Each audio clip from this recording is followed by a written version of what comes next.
What's up, guys? Joe Meglio here. Thanks for stopping by today. Today will be the third video blog post, all right? So I got a question. I'm going to read it to you guys, and then I'll get into the nut and bolts of it. All right, so the email says, I'm getting ready to begin a long college season that I am well prepared for. Over the winter break, I did Matt Wyszynski's program that I forwarded to you a couple months ago. I made tremendous gains in everything, and the most important aspect, the baseball field. So this leads me to my first question. What should I do to maintain all my gains I made in the weight room while staying healthy? Also, I am a two-way player. I play outfield, second base, and pitch frequently, so my shoulders are taking a beating on the field. I do a lot of shoulder work, soft tissue work, and mobility frequently. I also incorporated 100 band pull-aparts into my daily routine using after I throw or work with our strength and conditioning coach. All right, so to answer that question, Chase, the first thing you got to do, really, it's in season. You're not going to make gains. You got to hope that you can maintain what gains you made in the off season, which is even hard. If you're a college baseball player, you're playing, I've been there, you're playing 5, 6, 7 days a week. You're taking long road trips, you're practicing. When you're not doing that, you're practicing for a couple hours a day. So it is a pain in the ass to try to maintain your gains. Modifications you need to make: cut the volume down.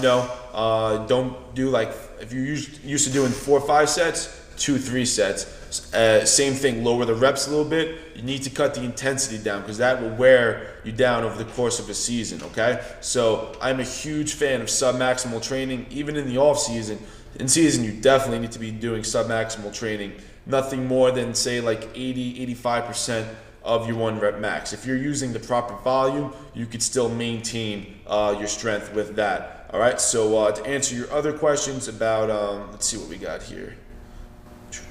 Don't need to maintain weight room, also stay healthy. Same thing I always recommend. You need to get some sort of soft tissue work done, whether you're doing it via foam roller, lacrosse ball, or you're seeking out a chiropractor, someone who could do some sort of ART, manual soft tissue work. That's going to be huge. When I was playing college ball, I tried to get into the chiropractor twice a week, and it helped a lot with recovery, just relaxing and, helping my body recover.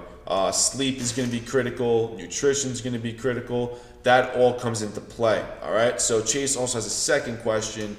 Let's see what he says. So my second question is, how can I prevent overuse injuries since I do a lot of throwing on a daily basis? I apologize for the long question. Thanks again, Coach Megs. All right, so to avoid an overuse injury, like you said, your shoulders are taking a beating on the field. Don't compound that in the weight room.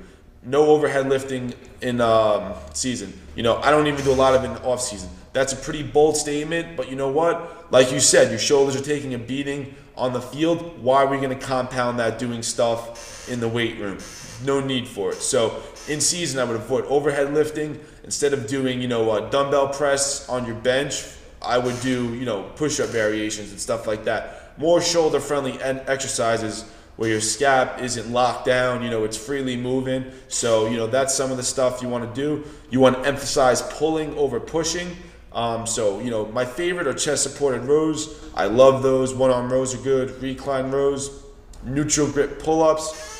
That type of stuff you need to be doing more in season. So you should definitely be doing more pulling than you are pushing. So if you're training 2-3 days a week, I would go, one pull. If you want to do, 2 pushing exercises a week, 2 different variations of a push-up. My favorite are suspended or like a blast strap or ring, whatever you have.